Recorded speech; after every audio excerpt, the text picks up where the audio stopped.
जय हिंद फ्रेंड्स, स्वागत है आपका ऑपरेशन ऑफ जीएस के इस चैनल पे। मैं आदर्श आज आपके लाया हूँ मगध एम्पायर का सेकंड पार्ट, जो कि है शिशुनाग डायनेस्टी। इस वीडियो को देखने से पहले आपको हरियाणा डायनेस्टी के बारे में अगर पता है तभी आपको शिशुनाग डायनेस्टी के बारे में पता चलेगा। सबसे पहले हम थोड़ा बैकग्राउंड देखते हैं कि हमने लास्ट वीडियो में क्या पढ़ा था। हमने पढ़ा था हरियाणा डायनेस्टी के बारे में, हरियाणा डायनेस्टी के बारे में। इसके बाद आता है आपका शिशुनाग डायनेस्टी। शिशुनाग डायनेस्टी के बाद आपका आता है नंद डायनेस्टी। नंद डायनेस्टी, तो देखिए इन सभी को मिला देंगे आप, तो क्या बनेगा आपका मगध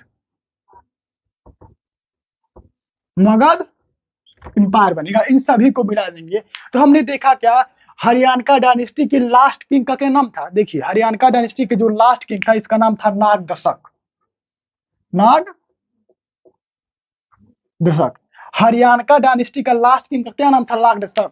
देखिए इसका जो पहला किंग था इसका क्या नाम था, बिंबिसारा। उसके बाद उसका बेटा उसको मार के आया, इसका नाम था अजात शत्रु के बाद इसका एक और बेटा है, इसका नाम था उदयन के बाद तीन और इंपॉर्टेंट राजा है जिसका नाम था अनिरुद्ध, नंदा एंड नागदशक को आखिरी राजा को मार के शिशुनाग ने शिशुनाग वंश की स्थापना की। आप ऐसे समझिए, जैसे मान लीजिए किसी की कोई प्रॉपर्टी या जमीन या खेत है तो उसको कोई खरीद लेता है, तो खरीदने के बाद उसके क्या रहता है, वो जमीन उसके नाम पे हो जाती है।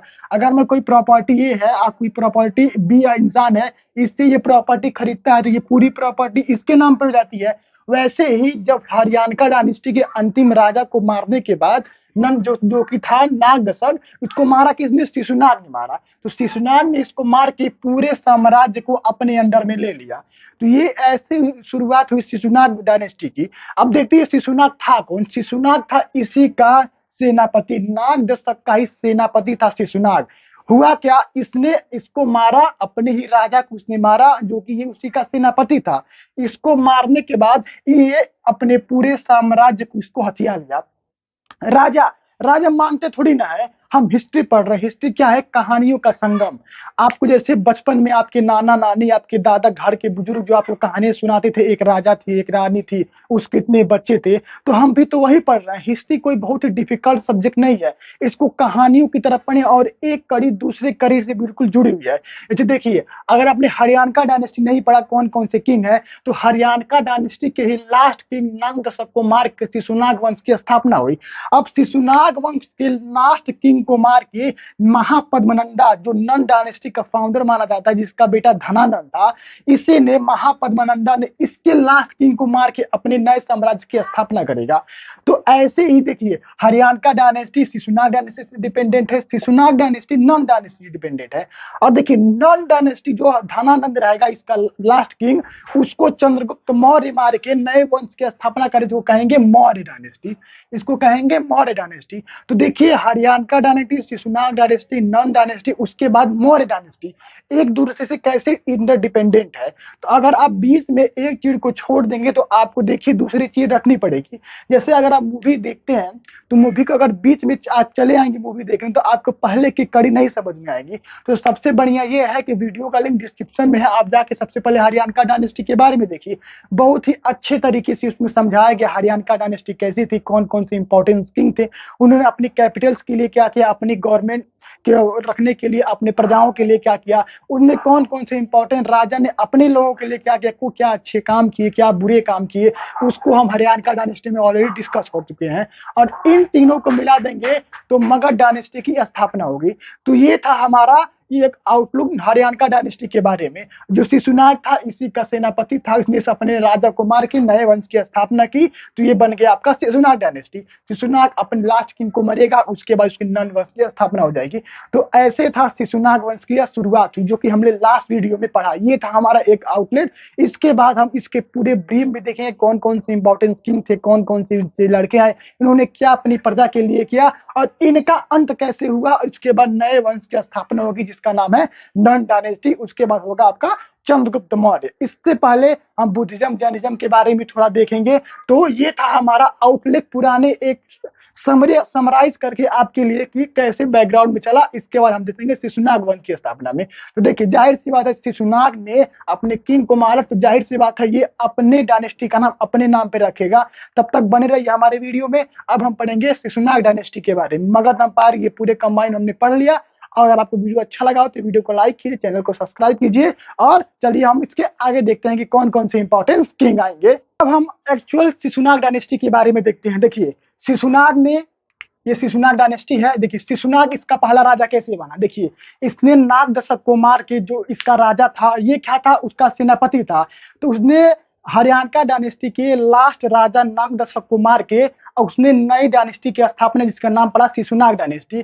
तब इसके बारे में देखते हैं। शिशुनाग डायनेस्टी में सबसे पहला राजा है, क्योंकि इसने मारा तो जाहिर सी बात है ये पहला राजा होगा और इसने अपने नाम पे ही अपने डायनेस्टी का नाम रखा, यानी कि शिशुनाग डायनेस्टी। अगर आप कोई जमीन खरीदते हैं तो सबसे पहले अपने नाम पर लिखते हैं, तो वो जमीन आपके नाम पे हो जाती है। तो इसने उस डायनेस्टी के लास्ट किंग को मारा और अपनी नई डायनेस्टी की शुरुआत की, जिसका नाम पड़ा शिशुनाग डायनेस्टी। यहाँ तक आपको समझ में आ गया होगा। अब हम देखते हैं शिशुनाग ने किया क्या था। Was the viceroy of Kashi. देखिए ये काशी का वाइसरॉय था before becoming the king of Magadh. देखिए ये था, आपको पता है ये सेनापति था उसका, ये सेनापति था आपका नाग दशक का। और नाग दशक था last ruler of Haryana dynasty, यानी कि हरियाणा डायनेस्टी के लास्ट राजा नाग दशक को मार के शिशुनाग नए उसके बाद किंग बना। और देखिए कैपिटल वाज एट गिरिवराज। देखिए नाग दशक ने अपने कैपिटल को गिरिवराज रखा। देखिए इसकी कैपिटल क्या थी, कैपिटल वाज एट गिरिवराज। इसका जो कैपिटल था इसमें उसके पहले गिरिवराज था। अब शिशुनाग के बारे में कुछ और पॉइंट्स को हम देखते हैं। तो देखिए he annexed Avanti and brought an end to the long rivalry between the Magadha and Avanti. तो इसने ये सब काम किए। उसके बाद देखिए later shifted the capital to Vaishali. देखिए इसने जब शिशुनाग डायनेस्टी के लास्ट किंग नाग दशक को मारा था, उस समय उसकी कैपिटल थी राजगृह। राजगृह से इसने लेकर उसके बाद उसने अपनी कैपिटल को राजगृह से क्या शिफ्ट कर दिया, वैशाली। तो ये था शिशुनाग डायनेस्टी, शिशुनाग के बारे में, जिसने शिशुनाग डायनेस्टी की स्थापना की। इसने अपने राजा को मार के खुद अपने राजा बना, नए डायनेस्टी की स्थापना की। इसने अपने कैपिटल्स को वहीं रखा सबसे पहले जहां नाग दशक ने रखा था। उसके बाद इसने अपने कई सारी अवंती और मगध के बीच में अलायंस की। उसके बाद इसने अपनी कैपिटल को वैशाली शिफ्ट कर दिया। अब हम देखते हैं इसके आने वाले वंशों के बारे में, क्योंकि शिशुनाग के बारे में इतना ही था। हम देखते हैं कालाशोका के बारे में, जो कि शिशुनाग का ही बेटा था। ये क्या था, ये इंपॉर्टेंट किंग था। देखिए ये क्या था, का इंपॉर्टेंट किंग था। इंपॉर्टेंट किंग दो ही थे, एक था शिशुनाग, जिसने शिशुनाग वंश की स्थापना की। दूसरा आता है आपका कालाशोका, ये था आपका शिशुनाग का सन ऑफ शिशुनाग। ये शिशुनाग का क्या था, बेटा था कालाशोका। इसने क्या किया, shifted his capital to Pataliputra. देखिए हरियाणा डायनेस्टी में नाग दशक ने अपना कैपिटल को क्या रखा था, राजगिरा। उसके बाद उसको नाग दशक ने शिशुनाग ने मारा और शिशुनाग ने अपना कैपिटल वही रखा था। उसके बाद उसने अपने कैपिटल को वैशाली शिफ्ट कर दिया कुछ समय के लिए। उसके बाद जब इसका बेटा आया गद्दी पे बैठा, तो इसने क्या किया, इसने वैशाली से फिर अपने कैपिटल को पाटलिपुत्र यानी कि पटना में शिफ्ट कर दिया। देखिए यहाँ क्या है, पाटलिपुत्र। इसने अपने कैपिटल को पाटलिपुत्र शिफ्ट कर दिया। उसके बाद he conducted second Buddhist council at Vaishali. ये आप बहुत ही इंपॉर्टेंट टॉपिक, आप इसको याद रखिए। अगला जो हमारा टॉपिक होगा वो बुद्धिज्म और जैनिज्म के बारे में होगा। बुद्ध के कई से काउंसिल हुई थी, first, second, third and fourth. Buddha के फोर्थ काउंसिल हुई थी। तो हमने अपनी लास्ट वीडियो में पढ़ा था जो फर्स्ट काउंसिल था बुद्धिस्ट का, वो उसने किया था किसने, अजात शत्रु ने फर्स्ट बुद्धिस्ट काउंसिल किया था। अगर आपने वीडियो नहीं देखा है तो वीडियो का लिंक डिस्क्रिप्शन में है, उसके बारे में आप जाके देख सकते हैं, हरियाणा डायनेस्टी के बारे में। अगर आप वीडियो पर नए हैं तो वीडियो को लाइक कीजिए, चैनल को सब्सक्राइब कीजिए और साथ ही साथ बेल आइकन दबाइए, ताकि हम जब भी वीडियो अपलोड करें सबसे पहले नोटिफिकेशन आपके पास जाए। तो उसने किया क्या था, अजात शत्रु ने, इसने फर्स्ट बुद्धिस्ट काउंसिल को कंडक्ट किया था आफ्टर डेथ ऑफ बुद्धिस्ट। उसके बाद इसने क्या किया, उसके बाद कालाशोका, जाहिर सी बात है हरियाणा डायनेस्टी गई, उसके बाद शिशुनाग डायनेस्टी आई। तो टाइम पीरियड उसके बाद ही आएगा। तो उसने पहले किया था, तो इसने क्या किया, इसने सेकेंड बुद्धिस्ट काउंसिल किया। आप ये याद रखिए कि सेकेंड बुद्धिस्ट काउंसिल कालाशोका ने किया और ये हुआ था कहाँ पे, ये हुआ था वैशाली में। इस चीज को आप नोट कर सकते हैं। अगर आप इसमें स्क्रीनशॉट लेना चाहें तो आप स्क्रीनशॉट भी ले सकते हैं। तो देखिए इसने क्या किया, सेकंड बुद्धिस्ट काउंसिल कंडक्ट किया, he was killed in a palace revolution that the brought to the Nanda dynasty at the throne. इस लास्ट सेंटेंस से आपको क्या समझ में मिलता है? देखिए इस लास्ट सेंटेंस से आपको ये समझ में मिलता है, काला शोका जो इंपॉर्टेंट किंग था आपका शिशुनाग डायनेस्टी में, इसको जब मारा गया, जब ये मारा उसके बाद तो कुछ थोड़े मोड़े किंग तो आए होंगे, लेकिन उतने प्रभावशाली वो किंग नहीं थे, इंपॉर्टेंट किंग नहीं थे जिनको इतिहास में उनको दर्जा दिया जाए। इसके बाद जानते हैं हम शिशुनाग डायनेस्टी के बाद आपका आता है नन डायनेस्टी। नन डायनेस्टी का जो संस्थापक था, जो फाउंडर था, वो उसका नाम था महापद्मनंदा। महापद्मनंदा ने इस हरियाणा शिशुनाग डायनेस्टी के लास्ट किंग को मार के नए वंश की स्थापना की, जिसका नाम था शिशुनाग डायनेस्टी, नन डायनेस्टी।